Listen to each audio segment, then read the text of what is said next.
방금 전 오프닝에서 말씀을 드렸던 이 전술핵 재배치 주장 지금부터 자세히 짚어보겠습니다. 바로 이 주장을 한 당사자죠. 박선원 전 청와대 통일외교안보 전략비서관 바로 연결합니다. 여보세요. 예, 안녕하세요. 예, 안녕하세요, 비서관님.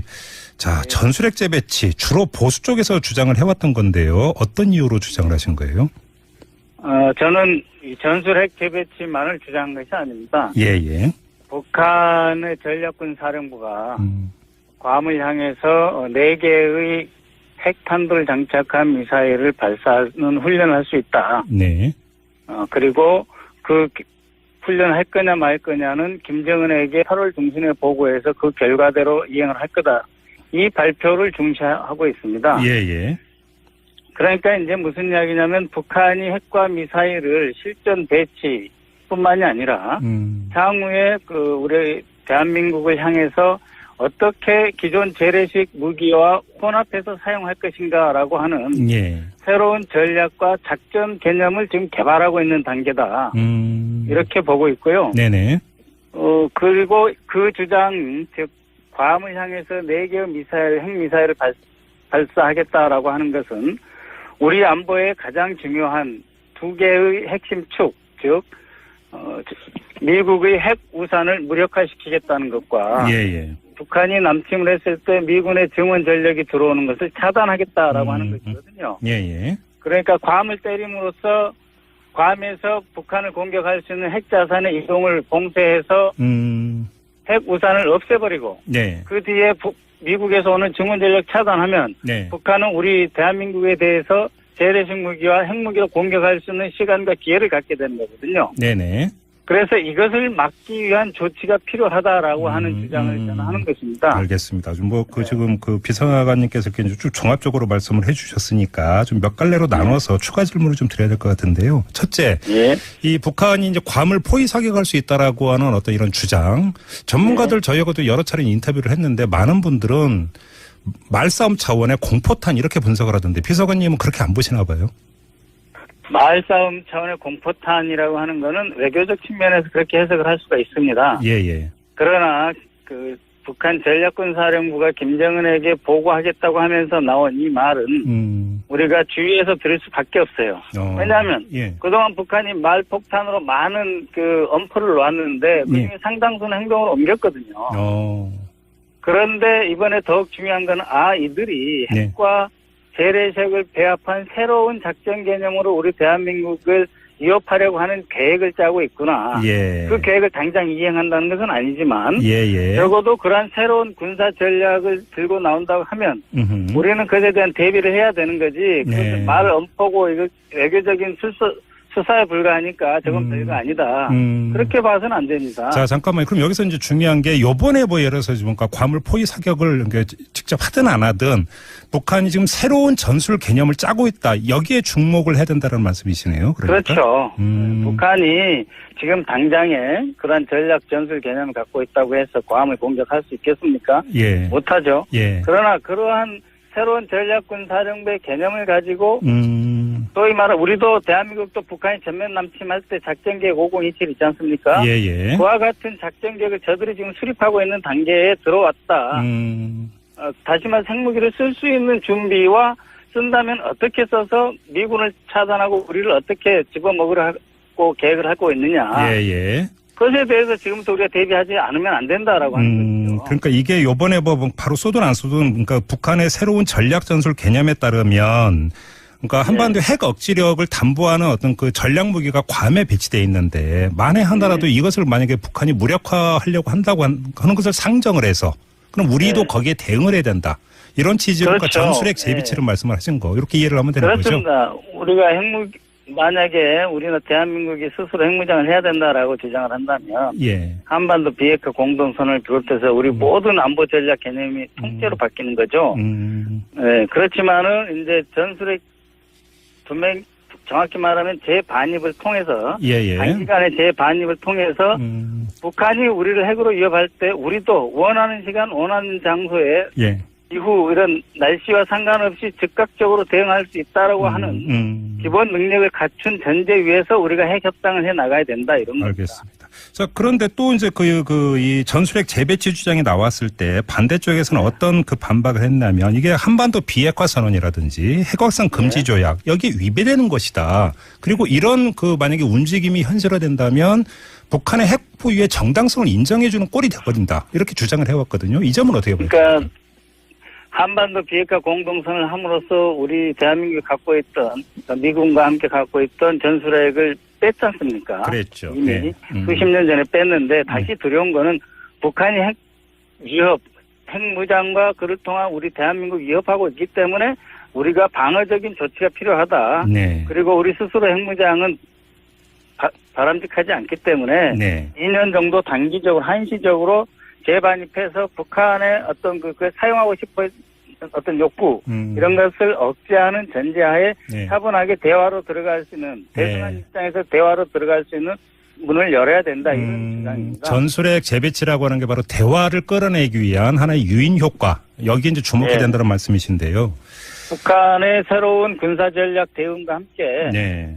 우리가 우리 입장에서 대화로 끌어나가기 위한 방편을 찾아가자 이런 주장이죠. 근데 지금 예를 들어서 사드 배치 하나 가지고 중국이 저렇게 반발하는데 만약에 전술핵을 재배치한다면 중국이나 나아가서 러시아 여기에 반발이 더 극심해지는 거 아닐까요? 비서관님? 네. 그래서 저는 2년 한시적으로 전술핵을 배치를 재반입 주장을 한 거고요. 예. 전술핵은 과거에도 있어 왔고 그 과거에 중국은 이미 핵무기를 다 갖고 있었거든요. 예. 그렇기 때문에 그 전략 균형을 깬다고 보지는 않습니다. 전술핵의 재반입은. 왜냐하면 그는 300kg 이하로 해서 그 피해 범위나 공격 대상이 대단히 제한적이거든요. 예. 그렇기 때문에 중국이나 러시아가 우려할 일은 아니다. 수천 개씩 갖고 있는 러시아가 우려할 일도 아니고 300개 이상의 전략 핵무기를 갖고 있는 중국이 우려할 일은 아니다. 그러나 사드에 대한 오해는 있다. 그래서 우리가 공격 수단을 북한에 대해서 확실하게 갖는다면 굳이 방어 수단의 효용성도 확인되지 않은 사드를 갖고 중국을 우리가 불편할 필요가 없다. 중국은 오히려 우리가 북한을 포위하고 북한 핵 문제를 같이 풀어가는 동등하고 확실한 협력 당사자로 우리가 대하기 위해서 사드 부분은 일시 빼자는 게 아니에요. 작전에 우리가 가동시키지 말자 이런 주장을 합니다. 그러면 전술핵을 2년 한시적으로 재배치하는 대신에 사드의 가동을 중단하는 이런 빼자는 건 아니고요. 이걸 세트로 이제 가져갈 수 있다 이런 말씀이신 것 같은데. 그렇습니다. 전술핵도 종류가 상당히 많은 것으로 알고 있는데 그러면 그 비서관님께서는 어떤 전술핵이 만약에 재배치가 된다면 한 번에 들여올 수 있다고 생각하세요? 저는 공대지 미사일에 장착할 수 있는 그러한 전술핵을 이야기하고 있습니다. 공대지 미사일? 핵 배낭이라든지 아니면 아주 견착식 스팅글 미사일에 쓸 수 있는 그러한 것이 아니고 정확하게 북한의 전쟁 지휘부를 타격해서 실질적으로 전쟁을 수행할 수 있는 능력을 마비시키는 그러한 공대지 미사일로 활용할 수 있는 그런 전술핵을 이야기하는 겁니다. 근데 지금 이거는 미국의 동의를 반드시 거쳐야 되는 문제가 되잖아요. 그게 가능하다고 보세요? 미국이 괌을 위협받고 있는 상황에서 한미가 공동으로 북한이 핵과 재래식 새로운 배합전 개념을 사용할 때 대한 대응을 한다고 하면 저는 충분히 가능하다고 보고 있습니다. 미국이 동의를 할 것이다 이렇게 전망을 하시는 거네요. 왜냐하면 그 소유권과 사용권은 기본적으로 미국한테 있지만 어디에 대해서 어느 타겟을 우리가 겨냥을 할 것인가 미리 사전에 정해놓는 이러한 작전 개념은 우리가 보강해서 그걸 포함시킬 수 있기 때문에 공동으로 관리가 가능하다. 그래서 가져오는 것도 불가능하다고 보지는 않습니다. 알겠습니다. 아무튼 비서관님께서 이 주장을 페이스북에 올렸고 오늘 아침에 이제 언론에 이제 보도가 되자마자 청와대에서 이거는 개인의 의견일 뿐이다 이렇게 이제 선을 그었는데요.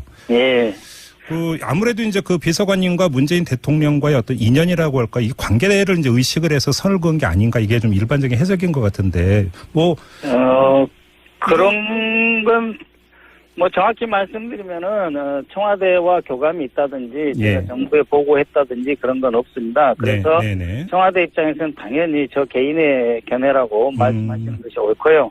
저도 제 개인의 견해로서 일종의 우리 진보 진영의 새로운 안보 담론으로서 제출을 한 것입니다. 근데 물론 혹시라도 페이스북에 그 글을 올릴 때 비서관님께서 이런 주장을 하면은 언론이나 이런 데에서 문재인 대통령과의 사전 교감이라든지 이런 것들로 프레임을 짜가지고 보도할 걸 당연히 그 상정하셨을 거 아닙니까? 뭐 저희가 그 정도까지는 상정을 못했습니다. 이거는 지금 북한이 괌을 공격하겠다고 하는 게 8월 중순인데 오늘이 8월 14일이고 중순 됐지 않습니까? 그래서 우리 진보 진영의 그 새로운 현실주의적 안보관, 안보 정책 노선으로서 제가 한번 이렇게 제시를 한 것이지, 청와대와의 교감이라든지 우리 정부하고 어떤 사전 토론이라든지 일체 없습니다. 그러면 이것으로 말미암아서 오히려 정부가 곤혹스러워졌다면 그것은 제 책임이라고 생각을 하고 있습니다. 그러면 그냥 그 제3자적 관점에서 지금 그 비서관님의 이런 주장이 전술핵 재배치 주장이 문재인 정부에서 받아들여질 가능성이 있다고 보세요? 조금이라도?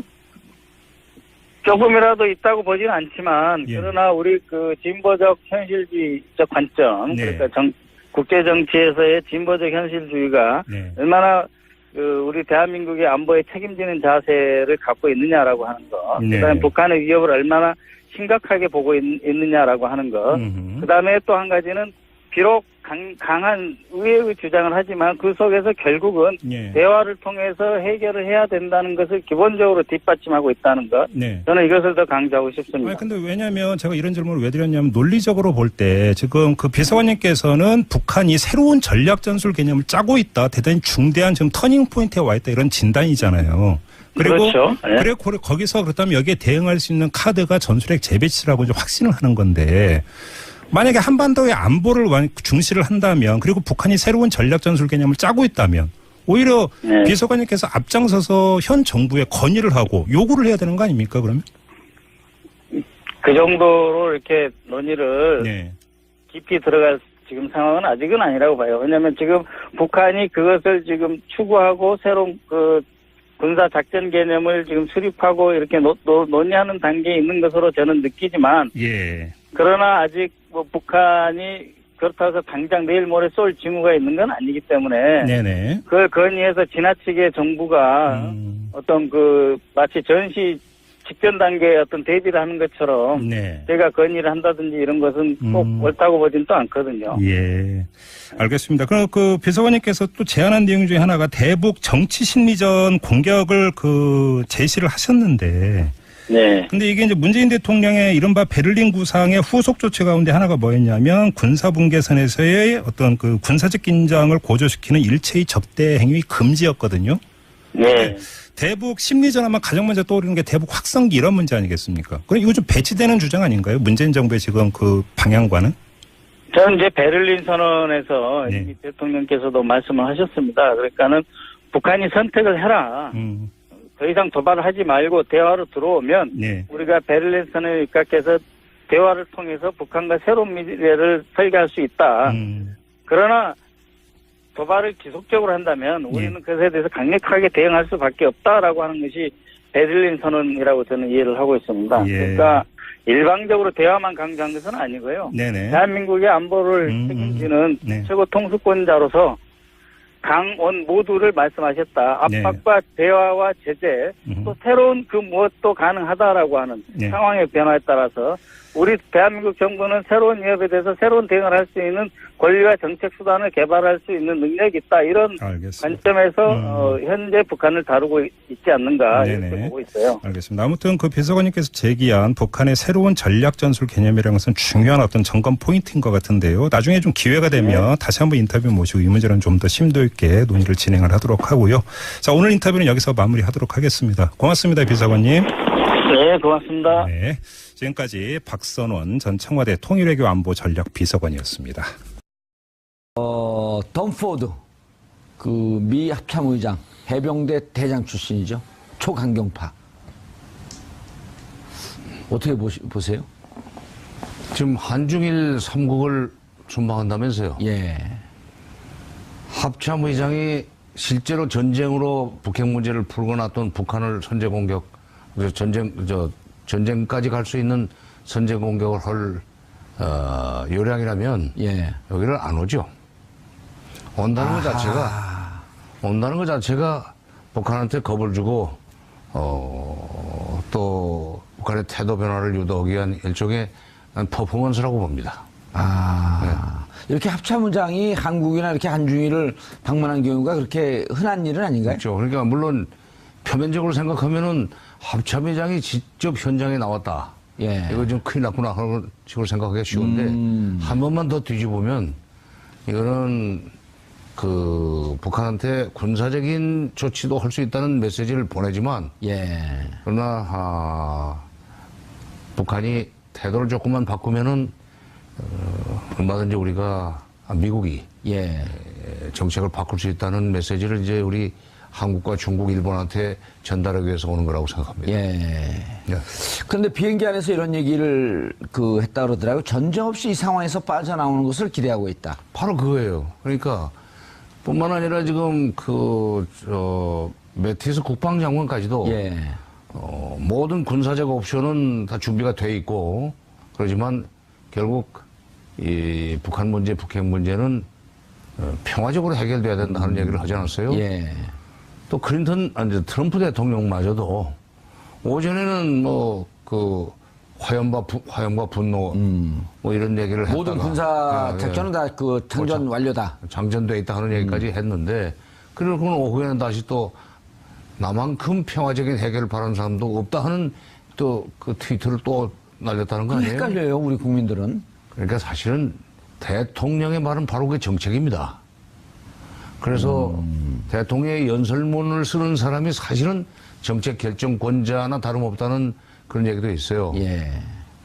영어 발음은 제가 좀 별로 안 좋을 수 있는데 speech writing is policy making이라는 말도 있어요. speech writing is policy making. 근데 지금 대통령이 그렇게 트위터로 자꾸 자기 생각을 SNS에다 띄우면 예. 그 고도의 교란 작전인지는 내가 모르겠어요. 예. 그러나 트럼프 대통령 자신의 신뢰도를 떨어뜨리는 일입니다. 오전 얘기 다르고 오후 얘기 다른데 김정은만 욕할 수가 없잖아요. 이렇게 되면.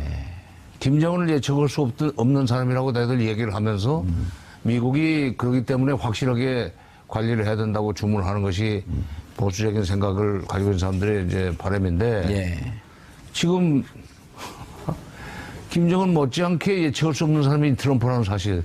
결국 우리 불행이에요. 양쪽이 다 예측 불가능. 그 사이에 끼어있는 그 둘이 오판으로 일이 벌어지는 경우에 오판으로 이 벌어지는 경우에 그 피해는 고스란히 우리한테만 떨어지는 거 아닙니까? 미 대륙까지는 안 건너가요. 그게 참 고민인데 그래도 트럼프 대통령도 평화적 해법을 자기는 좋아한다고 그러고 국방장관도 군사적인 옵션은 다 준비되어 있지만 평화적으로 해결돼야 된다고 그러고 심지어 합참의장까지도 비행기 안에서 아까 뭐라고 그랬다고 그랬죠? 전쟁 없이 이 상황에서 빠져나오는 것을 기대하고 있다.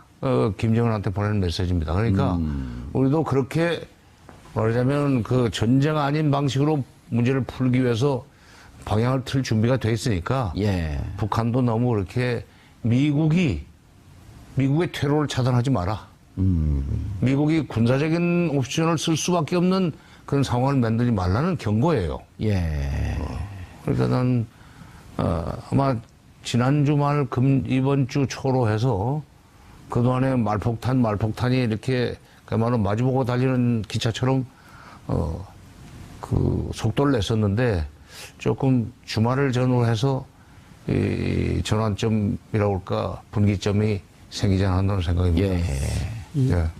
증권시장이 벌써 반응하잖아요. 근데 많은 면에서 4월 위기설하고 비슷한 점이 또 있는 것 같습니다. 그러니까 당시에도 이렇게 긴장 고조되는 그 와중에 또 이제 긴장 완화도 있었고 그리고 거기에 또 가짜 뉴스도 있고 이렇게 지금은 이렇게 명백하게 미군 합참의장이 이제 방문하고 그런 과정을 거치는데 그때는 항공모함이 이렇게 호주로 다시 가다가 기술을 돌렸느니 했는데 나중에 보니까 그대로 가고 있었고 가고 있었고 뭐 여러 가지 그런 이제 혼란스럽게 하면서 뭔가 북한을 압박하는 그런 부분이 있었는데 그리고 당시에도 이렇게 고조되다가 이 트럼프 행정부에 있는 이 참모들이 좀 매파 위주로 좀 세 보이기도 했는데 또 이제 그들이 또 진정시킨 역할도 하고 지금도 보면은 마이크 폼페오 CIA 국장이나 허버트 맥메스터 NSC 국가안보회의 보좌관이나 이런 사람들이 전쟁 그쪽의 위기 그런 게 아니다. 또 이제 안정시키는 역할을 하는데 저는 계속 그래서 미국 쪽은 어떤 식으로든 고조와 그다음에 대화 양쪽에 그런 트랙으로 가고 있는데 정작 문재인 대통령, 우리 문재인 정부가 너무 이렇게 이 위기 고조에 가는 그거에 맞춘 정책만 지금 일변도를 하고 있는 것 같아서 지금 국면에서는 베를린 선언으로부터 너무 멀리 왔지 않습니까? 대화나 그리고 어떤 그 중간의 역할에 대해서 그 부분은 갑자기 공중으로 완전히 사라져 버렸는데 예. 저는 그런 이제 갑자기 이렇게 미국과 대화의 이제 대화 가능성도 상당히 커졌는데 그 대목에 가면은 그러면 그동안 우리 정부와 우리 역할은 거기서 무엇인가? 예. 너무 알겠습니다. 한쪽으로 이렇게 치우쳐서 보이는 부분이 있거든요. 그거는 우리 기자 선생이 조금 좀 저는 달리 생각합니다. 예. 왜냐하면은 지금 한국 정부 또는 문재인 대통령이 할 수 있는 역할이라고 하는 것은 북한한테 직접 얘기할 수 있는 그 여지가 없어요. 그렇죠. 이미 남북 9년 동안 다 채널이 끊어져 버렸기 단절됐잖아요. 때문에. 예. 박근혜 정부가 그 남겨놓고 떠난 부의 유산, 마이너스 유산이 너무 큽니다. 예. 남북의 완전 단절, 그럼요. 외교는 완전 대미 경사로 중국과는 거리가 멀어지고 사드 아니라도 그건 한중 관계는 뭐 이미 깨졌어요. 그다음에 사드 때문에 오히려 이제 긴장은 고조되고 있는 상황에서 지금 트럼프 정부마저 트럼프 대통령을 비롯한 그 주변의 참모들까지도 대북 그 강경 발언만 쏟아내는 상황에서 문재인 대통령이 또는 우리 정부가 할 수 있는 일이라고 하는 것은 미국한테다 대고 제발 여기서는 전쟁은 안 된다. 예. 그리고 북한에 대해서 군사적인 조치를 취할 경우에는 절대로 우리하고 사전 협의를 해야 된다 하는 메시지 이상 보낼 것이 없어요. 그거는 잘했다고 생각합니다.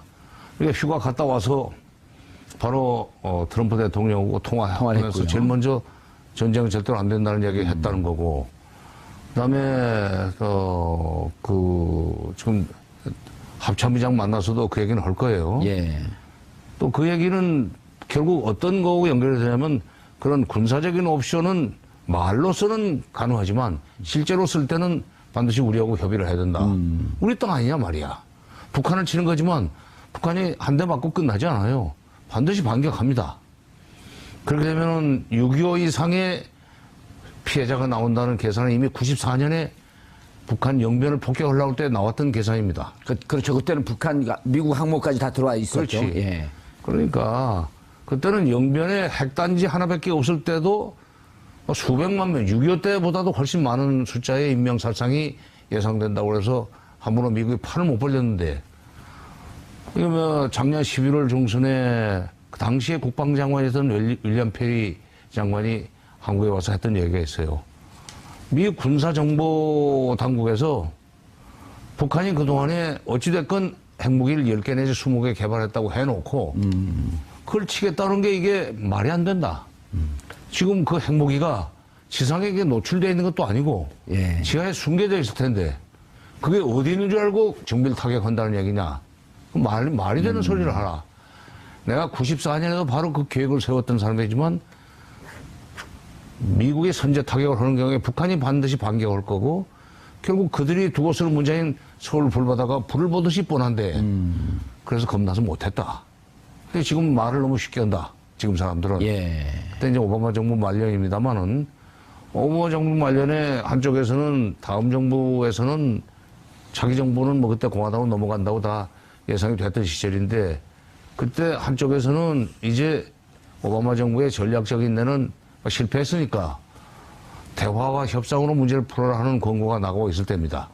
그때 한쪽에서 보수적인 싱크탱크에 있는 사람들은 아니다.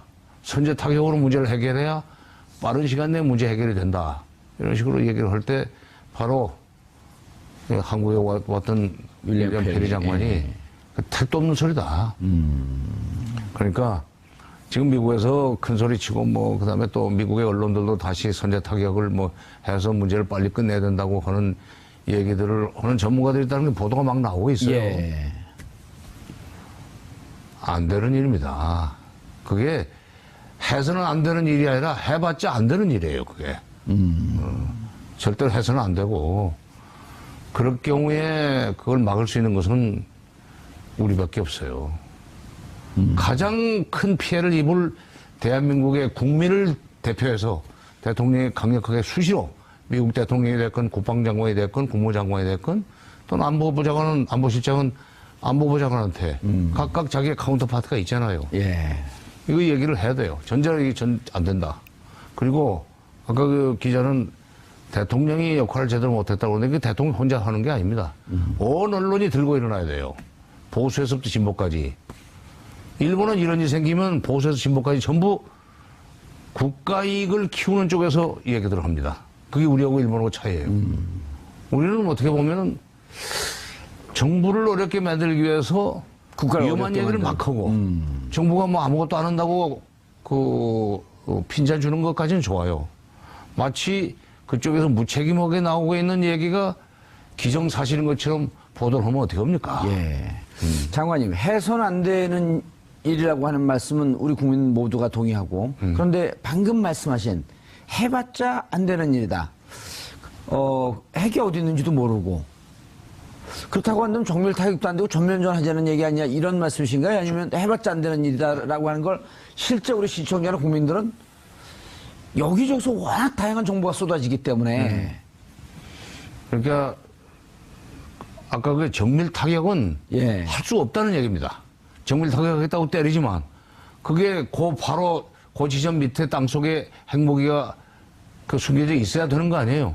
그렇지 않으면 이제 엉뚱한 데 때리면은 예. 겨우 북한은 마지막 죽기 아니면 살기로 자기네가 가지고 있는 핵폭탄을 가지고 미국을 상대로 해서 괌에다 쏘든지 또는 남쪽에다 날리든지 이럴 거 아니에요. 예.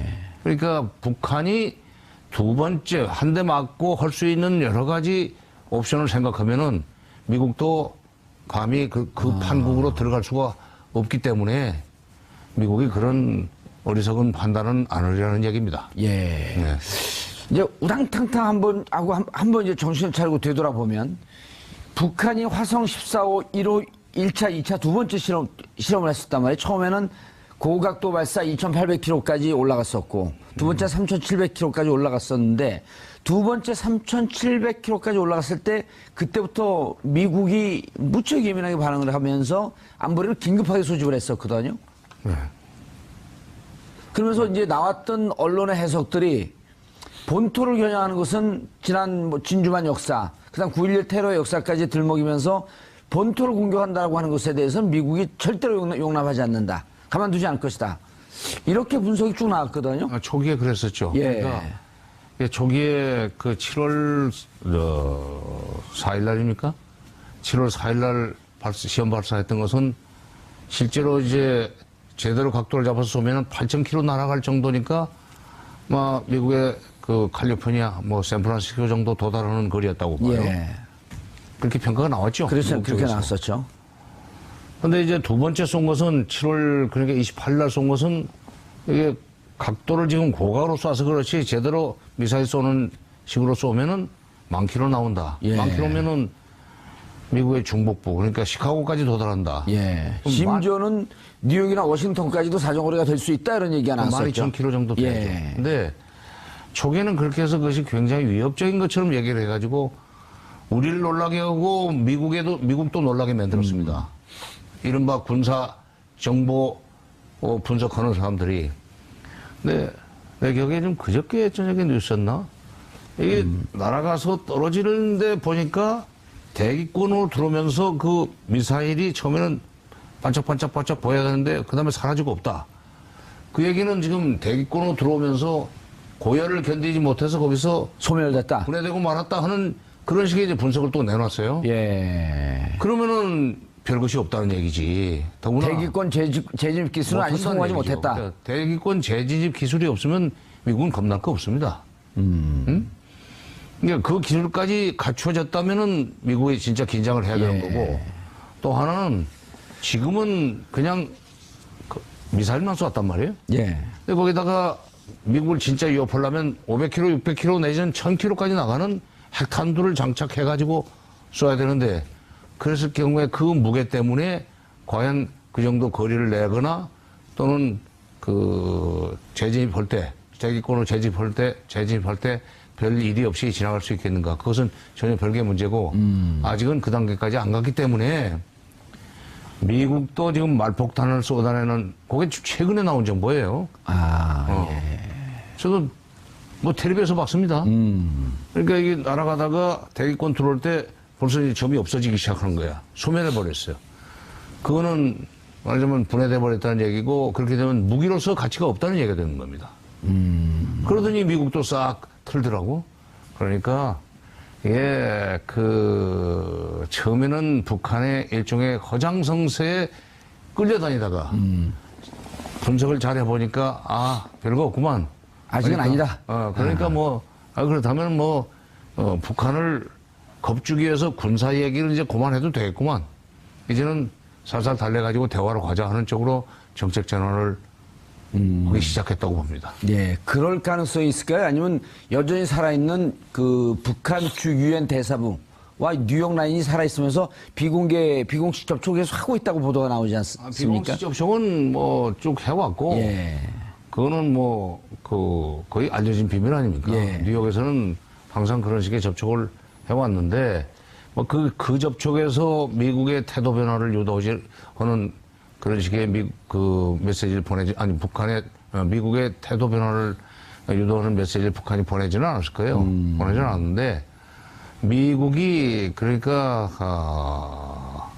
자기들이 처음에 화냈다가, 정밀 분석을 해보니까 그 정도 아니라면은, 이거는 이렇게 군사적 공격 얘기 같은 거 하면은 오히려 나중에 미국으로서는 감당할 수 없습니다. 퇴로가 없으니까. 예. 군사적 공격을 어차피 할 수 없다면, 겁은 줬지만, 할 수 없다면, 그리고 할 필요가 없다면, 이제 스스로 퇴로를 찾아야 되고, 그러니까 이 합참의장까지도 평화적으로 해결되기를 바란다는 얘기를 하는 거죠. 예. 그러니까 우리 국민들만 그 양쪽에 말폭탄이 오고 가는 상황에서 우리만 노심초사하고 우왕좌왕하고 그러니까요. 일희일비했던 거야. 아니, 3, 4일 사이에 금값이 폭등을 해버렸어요. 참. 안 보라는 게 그렇습니다. 그러니까 미국은 합참의장을 보냈고 그리고 북한은 주중대사, 주로대사, 주유엔 대사, 그러니까 주요국 대사들 지금 소환해가지고 말하자면 정말 거기에 어떤 생각인 것 같냐 그걸 들어보기 위해서 아마 불러드렸을 것 같은데 또 다른 주중, 주로, 주유엔 대사, 주유엔 대사를 다 북한을 불러드렸나요? 예. 그리고 그걸 이제 또 외부에 공표도 했는데 그리고 미국은 합참의장을 보내서 그럼 합참의장이 미국이 양해받을 바를 혹은 이제 미국의 의중을 같이 얘기를 나누겠죠. 그런데 합참의장이기 때문에 저는 이제 그런 생각이 들더라고요. 이를테면 합참의장님께서 와주셔서 너무 감사합니다. 그런 게 아니라 합참의장이기 때문에 만약에 공격은 없다라는 얘기를 할 때 좀 더 설득력이 있지 않습니까? 거기에 직접 왔기 때문에 군사 라인이 나를 거치지 않고 공격할 수 있는 일이 아닌데 내가 아니라는 걸 확인해 줄 수 있다라는 그게 다른 사람이 오는 거하고 합참의장의 어떤 무게가 다르기 때문에 그래서 알죠. 예 그런 이제 미국 국방장관은 우리도 그렇지만 국방장관은 군정권입니다. 예. 군정권자입니다. 군사 행정이죠. 군정권. 전쟁은 바로 대통령이 합참의장한테 지시를 하면은 거기서 이제 핵폭탄을 누르든지 미사일 발사를 하든지 하는 바로 군령권의 시행자인 합참의장이 여기 왔다는 얘기는 북한한테는 한쪽에 겁을 주면서 이게 우리가 이제 방향을 틀어야 되겠는데 내가 왔으니까 와서 그리고 평화적으로 해결되기를 바란다는 얘기를 비행기에서 한 것도 그 실수가 아니라 그건 계획된 발언이에요. 괜히 미국이 좀 드는 겁니다. 그러니까 나는 지금 오늘 내가 여기까지 온 이유는 우리 국민들이 너무 불안해하는데 예. 그래도 그 세계에서 좀 뭐냐면 현장에서 일을 해봤던 사람으로서 지금 일이 이 정도 되면은 우리 국민들이 이제 걱정하지 않아도 됩니다라는 얘기를 하기 위해서 합참의장이 왔다. 불은 전리오고 아니 내가 여기까지 와서 이렇게 합참의장이 오셨기 때문에 또 장관님께서 여기까지 오실 수 있었던 거죠. 합참의장이 안 움직이면 또 장관님이 함부로 움직이실 분도 그 아닌데. 정도는 아니고. 그러니까 합참의장이 왔다는 것이 군사행동이 임박했다는 메시지라기보다는 사인이라기보다는 이제는 평화 해결. 이게 돌겠다는 얘기를 바로 군령권자가 하는 것이 제일 확실하지 않겠어요? 그런 의미로 해석을 해야 된다고 봅니다. 예. 장관님, 만약에. 금값도 좀 내려갈 필요가 있어요. 예. 증거시장도 좀 안정이 돼야 되고. 증권시장은 오늘 바로 안정화됐어요. 예. 장관님, 그런데, 자, 이제, 사실 사람들이 잘 모르거든요. 뭐 전쟁한다 그러면 트럼프 명령 한마디면 바로 그냥 괌에서 뭐 미사일 쏘고 이렇게 하는 걸로 알고 있는데, 첫 번째 단계가 약 30만, 그러니까 거주는 20만, 내왕하는 사람까지 하면 30만 정도 되는 미군을 먼저 소개시키고 그 다음에 항모가 뜨고 이런 여러 가지 절차를 거쳐야지 군사력 작전할 수 있다. 말도 안 되는 소리죠. 말도 안 되는 소리입니다. 군사적인 공격이라고 하는 것은 언제든지 기습적으로 일어나야 되는 거 아닙니까? 여기 있는 미국 사람들, 외국 사람들 다 빼고 그리고 나서 이제 항모 띄우고 그러고 친다면은 북한이 그동안에 그것을 막아낼 수 있는 그런 준비를 하라는 얘기밖에 안 되는데 전 기습이 되겠어요? 북한한테는 지금 기습적인 타격을 해서 피해를 주겠다는 것이 미국의 그러니까 공격론자들의 계산 아니겠어요? 그 다음에 더 나쁜 것은 그 시나리오가 아주 나쁜 것은 그럼 우리는 어떻게 하는 거예요? 여기 살고 있는 외국 사람들은 다 안전지대로 빼놓고 코리안들끼리는 죽든 살든 말든지 미국이 저지르는 전쟁으로 우리가 죽어도 된다는 전제하에서 나온 계획인데 그런 거에 대해서 우리 언론은 왜 그러냐. 미국에 있는 전문가들 정말 이러지 마라. 동맹국 국민들은 전쟁 포화해서 죽어도 된다는 얘기냐라는 식으로 항의도 해야죠. 우리 전문가들은 또 뭘 해?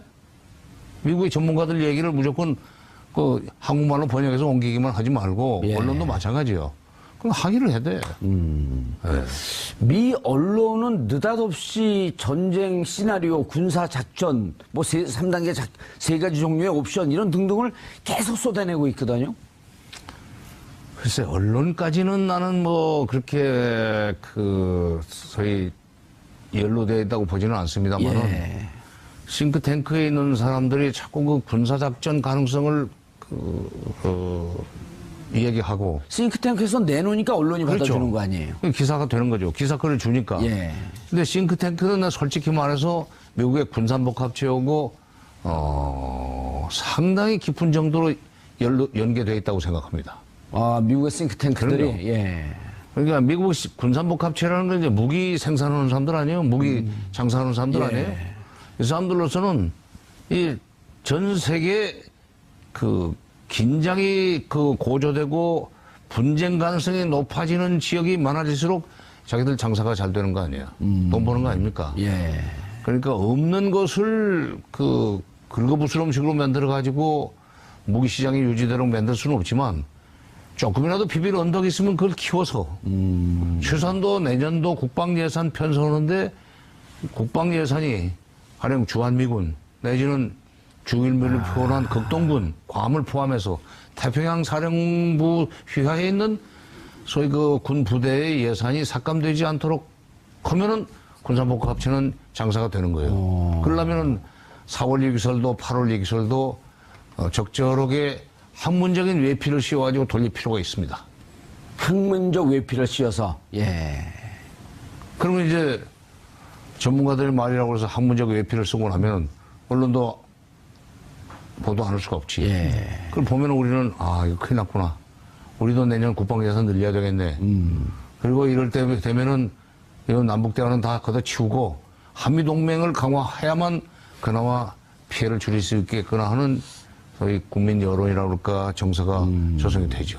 그런데 저런 측면이 있는 것 같습니다. 말씀하신 이제 그런 부분도 있고 또 그래서 실제로 미군 예산이 확정된 이제 11월 정도인데 계획을 세운 이제 10월부터 예산이 집행이 시작되는데? 그래서 이제 9월부터 이제 9월이 끝나야 돼요. 그래서 이제 계획을 반영하려면 지금 정도에서 고조시키는 게 가장 이제 좋아서 그런 지적이 나오는데 또 저런 측면도 있는 것 같습니다. 어쨌든 북한 미사일 실험 때문에 미국 내에서 북한을 위협적으로 생각하는 그 여론 자체가 한 70% 이상으로 75% 가까이 이제 그게 상승에 그러죠. 있어서 예.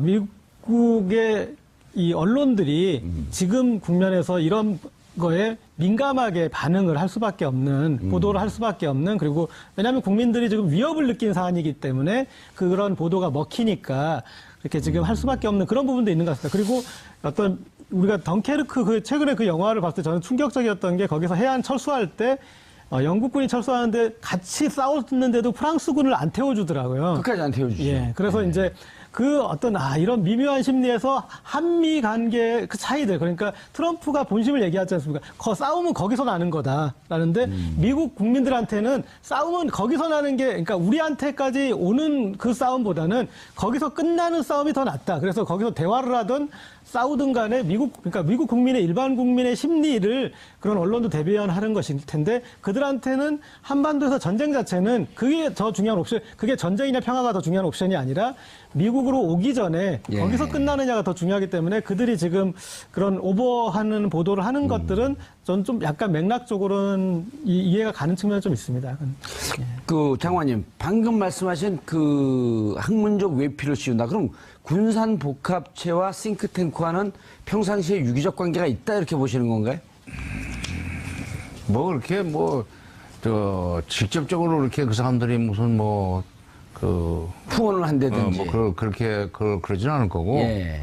얘기 들어보니까, 그쪽 사정이 밝은 사람들 얘기 들어보니까, 그렇게 해서 그 군산복합체의 소위 무기 수출에 도움이 되는 식의 여러 가지 해석을 하고, 정보 해석을 하고, 또 그 다음에 이론을 전개하고 하는 그런 경우에는 나중에 조금 그 연구소를 도와주는 식으로. 군산복합에 돈이 많으니까. 예. 그런 식으로 해서, 사실상 그 전문가들은 그들의 기호에 맞는 얘기를 함으로써 자기들의 여러 가지 경제적인 이득도 챙기려고 하는 사람이. 국방 예산도 확보해내고. 그렇죠. 예. 그런 그 일종의 먹이 사슬이라고 할까, 그런 어떤 그 연관관계가 있다고 하더라고요. 또 북한의 태도 변화를 유도하기 위한 일종의 퍼포먼스라고 봅니다. 네. 이렇게 합참의장이 한국이나 이렇게 한중일을 방문한 경우가 그렇게 흔한 일은 아닌가요? 그렇죠. 그러니까 물론 표면적으로 생각하면은 합참의장이 직접 현장에 나왔다. 예. 이거 좀 큰일 났구나 하는 식으로 생각하기가 쉬운데 한 번만 더 뒤집으면 이거는 북한한테 군사적인 조치도 할 수 있다는 메시지를 보내지만, 예. 그러나 북한이 태도를 조금만 바꾸면은 얼마든지 미국이 예. 정책을 바꿀 수 있다는 메시지를 이제 우리 한국과 중국, 일본한테 전달하기 위해서 오는 거라고 생각합니다. 예.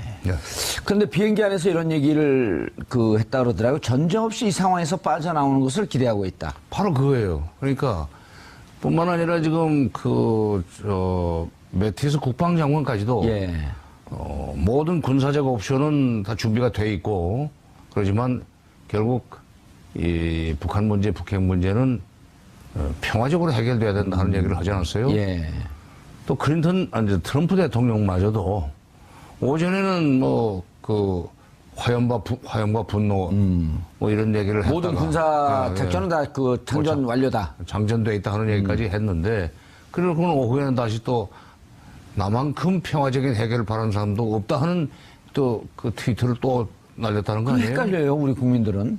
그러니까 사실은 대통령의 말은 바로 그게 정책입니다. 그래서 대통령의 연설문을 쓰는 사람이 사실은 정책 결정권자나 다름없다는 그런 얘기도 있어요. 예. 영어 발음은 제가 좀 별로 안 좋을 수 있는데, speech writing is policy making이라는 말도 있어요. speech writing is policy making. 근데 지금 대통령이 그렇게 트위터로 자꾸 자기 생각을 SNS에다 띄우면, 예. 그 고도의 교란 작전인지는 내가 모르겠어요. 예. 그러나 트럼프 대통령 자신의 신뢰도를 떨어뜨리는 일입니다. 오전 얘기 다르고 오후 얘기 다른데, 김정은만 욕할 수가 없잖아요, 이렇게 되면. 김정은을 예측할 수 없는 사람이라고 다들 얘기를 하면서 미국이 그렇기 때문에 확실하게 관리를 해야 된다고 주문하는 것이 보수적인 생각을 가지고 있는 사람들의 이제 바람인데 예. 지금 김정은 못지않게 예측할 수 없는 사람이 트럼프라는 사실. 이거 결국 우리 불행이에요. 양쪽이 다 예측 불가능. 그 사이에 끼어있는 그 둘이 오판으로 일이 벌어지는 경우에 오판. 예. 오판으로 이 벌어지는 경우에 그 피해는 고스란히 우리한테만 떨어지는 거 아닙니까? 예. 이 대륙까지는 안 건너가요. 그게 참 그 고민인데 그래도 트럼프 대통령도 평화적 해법을 자기는 좋아한다고 그러고 예. 국방장관도 군사적인 옵션은 다 준비되어 있지만 평화적으로 해결돼야 된다고 그러고 심지어 합참의장까지도 비행기 안에서 예. 아까 뭐라고 그랬다고 그랬죠?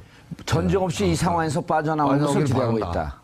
김정은한테 보내는 메시지입니다. 그러니까 우리도 그렇게 말하자면 그 전쟁 아닌 방식으로 문제를 풀기 위해서 방향을 틀 준비가 돼 있으니까 예. 북한도 너무 그렇게 미국의 퇴로를 차단하지 마라. 방금 전 오프닝에서 말씀을 드렸던 이 전술핵 재배치 주장 지금부터 자세히 짚어보겠습니다.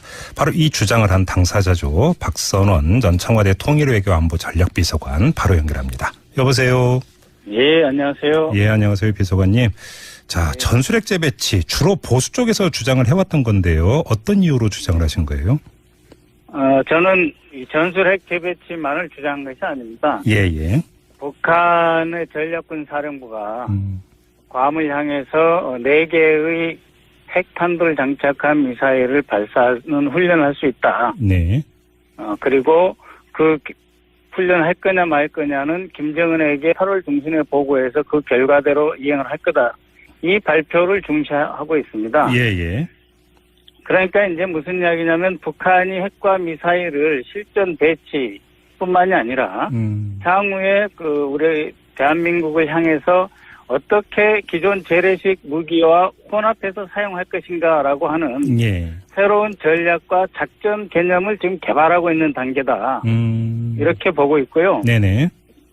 그리고 그 주장, 즉 괌을 향해서 4개의 미사일, 핵미사일을 발사하겠다라고 하는 것은 우리 안보의 가장 중요한 2개의 핵심 축, 즉 미국의 핵 우산을 무력화시키겠다는 것과 예. 북한이 남침을 했을 때 미군의 증원 전력이 들어오는 것을 차단하겠다라고 하는 것이거든요. 예. 그러니까 괌을 때림으로써 괌에서 북한을 공격할 수 있는 핵자산의 이동을 봉쇄해서 핵 우산을 없애버리고 네. 그 뒤에 미국에서 오는 증원 전력 차단하면 네. 북한은 우리 대한민국에 대해서 재래식 무기와 핵무기로 공격할 수 있는 시간과 기회를 갖게 되는 거거든요. 네네.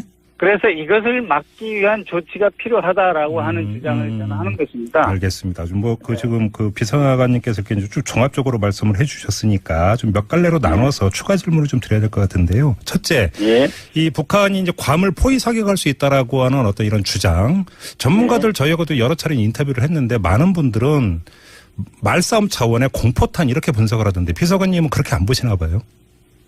말싸움 차원의 공포탄이라고 하는 거는 외교적 측면에서 그렇게 해석을 할 수가 있습니다. 예. 그러나 북한 전략군 사령부가 김정은에게 보고하겠다고 하면서 나온 이 말은 우리가 주의해서 들을 수밖에 없어요. 왜냐하면 그동안 북한이 말폭탄으로 많은 엄포를 놓았는데 그중에 상당수는 행동으로 옮겼거든요. 그런데 이번에 더욱 중요한 건 이들이 핵과 재래식을 배합한 새로운 작전 개념으로 우리 대한민국을 위협하려고 하는 계획을 짜고 있구나. 예. 그 계획을 당장 이행한다는 것은 아니지만 예. 적어도 그러한 새로운 군사 전략을 들고 나온다고 하면 우리는 그에 대한 대비를 해야 되는 거지. 말을 엄포고 이거 외교적인 수사에 불과하니까 저건 별거 아니다. 그렇게 봐서는 안 됩니다. 자, 잠깐만요. 그럼 여기서 이제 중요한 게 요번에 예를 들어서 그러니까 괌을 포위 사격을 직접 하든 안 하든 북한이 지금 새로운 전술 개념을 짜고 있다. 여기에 주목을 해야 된다는 말씀이시네요. 그러니까? 그렇죠. 북한이 지금 당장에 그런 전략 전술 개념을 갖고 있다고 해서 괌을 공격할 수 있겠습니까? 예. 못하죠. 예. 그러나 그러한 새로운 전략군 사령부의 개념을 가지고 소위 말해 우리도 대한민국도 북한이 전면 남침할 때 작전계획 5027 있지 않습니까? 예. 그와 같은 작전계획을 저들이 지금 수립하고 있는 단계에 들어왔다.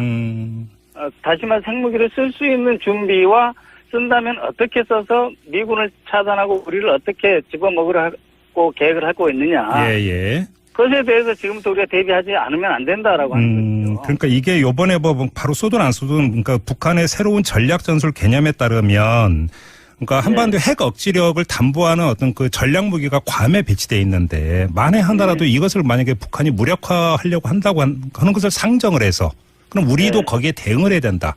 이런 취지로 그렇죠. 그러니까 전술핵 재배치를 말씀을 하신 거 이렇게 이해를 하면 되는 그렇습니다. 거죠? 우리가 핵무기 만약에 우리는 대한민국이 스스로 핵무장을 해야 된다라고 주장을 한다면 한반도 비핵화 공동선을 비롯해서 우리 모든 안보 전략 개념이 통째로 바뀌는 거죠. 네, 그렇지만은 이제 전술핵 분명 정확히 말하면 재반입을 통해서 단기간에 재반입을 통해서 북한이 우리를 핵으로 위협할 때 우리도 원하는 시간 원하는 장소에 이후 이런 날씨와 상관없이 즉각적으로 대응할 수 있다라고 하는 기본 능력을 갖춘 전제 위에서 우리가 핵 협상을 해 나가야 된다 이런 겁니다. 알겠습니다. 자, 그런데 또 이제 이 전술핵 재배치 주장이 나왔을 때 반대쪽에서는 어떤 그 반박을 했냐면 이게 한반도 비핵화 선언이라든지 핵 확산 금지 조약 여기에 위배되는 것이다. 그리고 이런 그 만약에 움직임이 현실화된다면 북한의 핵 보유의 정당성을 인정해주는 꼴이 되어버린다. 이렇게 주장을 해왔거든요. 이 점은 어떻게 보세요? 그러니까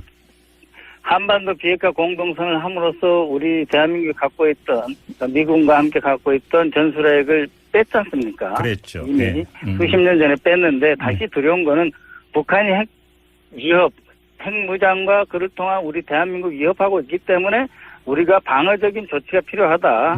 그리고 우리 스스로 핵무장은 바람직하지 않기 때문에 2년 정도 단기적으로 한시적으로 재반입해서 북한의 어떤 그 사용하고 싶어 어떤 욕구 이런 것을 억제하는 전제하에 차분하게 대화로 들어갈 수 있는 대승한 입장에서 대화로 들어갈 수 있는 문을 열어야 된다 이런 주장입니다. 전술핵 재배치라고 하는 게 바로 대화를 끌어내기 위한 하나의 유인 효과 여기에 이제 주목해야 된다는 말씀이신데요.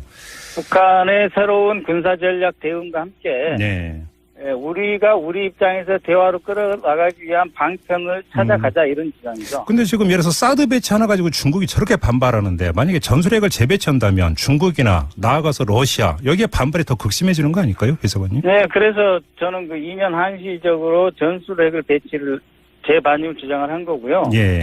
전술핵은 과거에도 있어 왔고 그 과거에 중국은 이미 핵무기를 다 갖고 있었거든요. 그렇기 때문에 그 전략 균형을 깬다고 보지는 않습니다. 전술핵의 재반입은.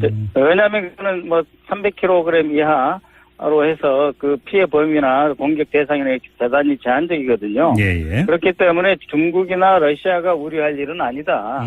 수천 개씩 갖고 있는 러시아가 우려할 일도 아니고 300개 이상의 전략 핵무기를 갖고 있는 중국이 우려할 일은 아니다. 그러나 사드에 대한 오해는 있다. 그래서 우리가 공격 수단을 북한에 대해서 확실하게 갖는다면 굳이 방어 수단의 효용성도 확인되지 않은 사드를 갖고 중국을 우리가 불편할 필요가 없다. 중국은 오히려 우리가 북한을 포위하고 북한 핵 문제를 같이 풀어가는 동등하고 확실한 협력 당사자로 위협을 얼마나 심각하게 보고 있느냐라고 하는 것. 그다음에 또 한 가지는 비록 강한 의회의 주장을 하지만 그 속에서 결국은 대화를 통해서 해결을 해야 된다는 것을 기본적으로 뒷받침하고 있다는 것.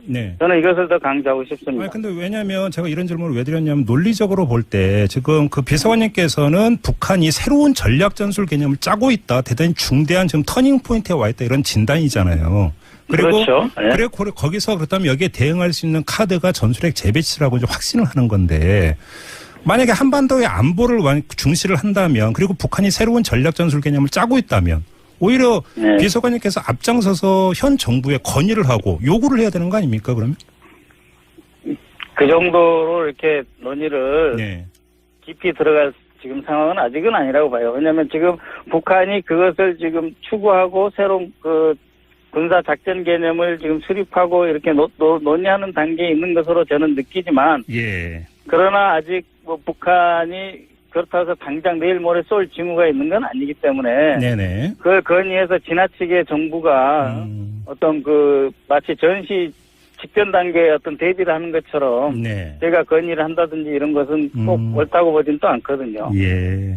알겠습니다. 그럼 그 비서관님께서 또 제안한 내용 중에 하나가 대북 정치 심리전 공격을 그 제시를 하셨는데 네. 근데 이게 이제 문재인 대통령의 이른바 베를린 구상의 후속 조치 가운데 하나가 뭐였냐면 군사분계선에서의 어떤 그 군사적 긴장을 고조시키는 일체의 적대 행위 금지였거든요.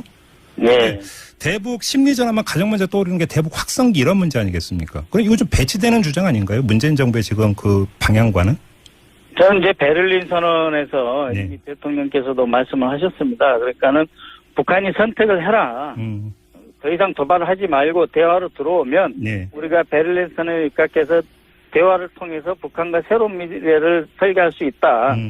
그러나 도발을 지속적으로 한다면 우리는 그것에 대해서 강력하게 대응할 수밖에 없다라고 하는 것이 베를린 선언이라고 저는 이해를 하고 있습니다. 예. 그러니까 일방적으로 대화만 강조한 것은 아니고요. 네네. 대한민국의 안보를 책임지는 네. 최고 통수권자로서 강원 모두를 말씀하셨다. 압박과 대화와 제재, 또 새로운 그 무엇도 가능하다라고 하는 상황의 변화에 따라서 우리 대한민국 정부는 새로운 위협에 대해서 새로운 대응을 할 수 있는 권리와 정책 수단을 개발할 수 있는 능력이 있다. 이런 알겠습니다. 관점에서 현재 북한을 다루고 있지 않는가 이렇게 보고 있어요. 알겠습니다. 아무튼 그 비서관님께서 제기한 북한의 새로운 전략 전술 개념이라는 것은 중요한 어떤 점검 포인트인 것 같은데요. 나중에 좀 기회가 되면 다시 한번 인터뷰 모시고 이 문제는 좀 더 심도 있게 논의를 진행을 하도록 하고요. 자, 오늘 인터뷰는 여기서 마무리하도록 하겠습니다. 고맙습니다, 비서관님. 네, 고맙습니다. 네, 지금까지 박선원 전 청와대 통일외교 안보 전략 비서관이었습니다. 덤 포드, 그 미 합참의장, 해병대 대장 출신이죠. 초강경파. 어떻게 보세요? 지금 한중일 삼국을 준방한다면서요? 예. 합참의장이 실제로 전쟁으로 북핵 문제를 풀거나 또는 북한을 선제 공격, 전쟁까지 갈 수 있는 선제 공격을 할 요량이라면 여기를 안 오죠. 온다는 것 자체가 북한한테 겁을 주고 대하기 위해서 사드 부분은 일시 빼자는 게 아니에요. 작전에 우리가 가동시키지 말자 이런 주장을 그러면 전술핵을 2년 한시적으로 재배치하는 대신에 사드의 가동을 중단하는 이런 빼자는 건 아니고요. 이걸 세트로 이제 가져갈 수 있다 이런 말씀이신 것 같은데. 그렇습니다. 전술핵도 종류가 상당히 많은 것으로 알고 있는데 그러면 그 비서관님께서는 어떤 전술핵이 만약에 재배치가 된다면 한 번에 들여올 수 있다고 생각하세요? 저는 공대지 미사일에 장착할 수 있는 그러한 전술핵을 이야기하고 있습니다. 공대지 미사일? 핵배낭이라든지 아니면 아주 그 견착식 그 스팅글 미사일에 쓸 수 있는 그러한 것이 아니고 정확하게 북한의 전쟁 지휘부를 타격해서 실질적으로 전쟁을 수행할 수 있는 능력을 마비시키는 그러한 공대지 미사일로 활용할 수 있는 그러한 전술핵을 이야기하는 겁니다. 근데 지금 이거는 미국의 동의를 반드시 거쳐야 되는 문제가 되잖아요. 그게 가능하다고 보세요? 미국이 괌을 위협받고 있는 상황에서 한미가 공동으로 북한이 핵과 재래식 새로운 그 배합전 개념을 사용할 때 대한 대응 을 한다고 하면 저는 충분히 가능하다고 보고 있습니다. 미국이 동의를 할 것이다 이렇게 전망을 하시는 거네요. 왜냐하면 그 소유권과 사용권은 기본적으로 미국한테 있지만 어디에 대해서 어느 타겟을 우리가 겨냥을 할 것인가 미리 사전에 정해놓는 이러한 작전 개념은 우리가 보강해서 그걸 포함시킬 수 있기 때문에 공동으로 관리가 가능하다. 그래서 가져오는 것도 불가능하다고 보지는 않습니다. 알겠습니다. 아무튼 비서관님께서 이 주장을 페이스북에 올렸고 오늘 그 아침에 이제 언론에 이제 보도가 되자마자 청와대에서 이거는 개인의 의견일 뿐이다 이렇게 이제 선을 그었는데요. 아무래도 이제 그 비서관님과 문재인 대통령과의 어떤 인연이라고 할까 이 관계를 이제 의식을 해서 선을 그은 게 아닌가 이게 좀 일반적인 해석인 것 같은데 그런 건 정확히 말씀드리면은 청와대와 교감이 있다든지 제가 정부에 보고했다든지 그런 건 없습니다. 그래서 청와대 입장에서는 당연히 저 개인의 견해라고 말씀하시는 것이 옳고요. 저도 제 개인의 견해로서 일종의 우리 진보 진영의 새로운 안보 담론으로서 제출을 한 것입니다. 근데 물론 혹시라도 네, 페이스북에 그 글을 올릴 때 비서관님께서 이런 주장을 하면은 언론이나 이런 데에서 문재인 대통령과의 사전 교감이라든지 이런 것들로 프레임을 짜가지고 보도할 걸 당연히 그 상정하셨을 거 아닙니까? 뭐 저희가 그 정도까지는 상정을 못했습니다. 이거는 지금 북한이 괌을 공격하겠다고 하는 게 8월 중순인데 오늘이 8월 14일이고 중순 됐지 않습니까? 그래서 우리 진보 진영의 그 새로운 현실주의적 안보관, 안보 정책 노선으로서 제가 한번 이렇게 제시를 한 것이지, 청와대와의 교감이라든지 우리 정부하고 어떤 사전 토론이라든지 일체 없습니다. 그러면 이것으로 말미암아서 오히려 정부가 곤혹스러워졌다면 그것은 제 책임이라고 생각을 하고 있습니다. 그러면 그냥 그 제3자적 관점에서 지금 그 비서관님의 이런 주장이 전술핵 재배치 주장이 문재인 정부에서 받아들여질 가능성이 있다고 보세요? 조금이라도? 조금이라도 있다고 보지는 않지만 그러나 우리 그 진보적 현실주의적 관점 그러니까 국제 정치에서의 진보적 현실주의가 얼마나 그 우리 대한민국의 안보에 책임지는 자세를 갖고 있느냐라고 하는 것. 그다음에 북한의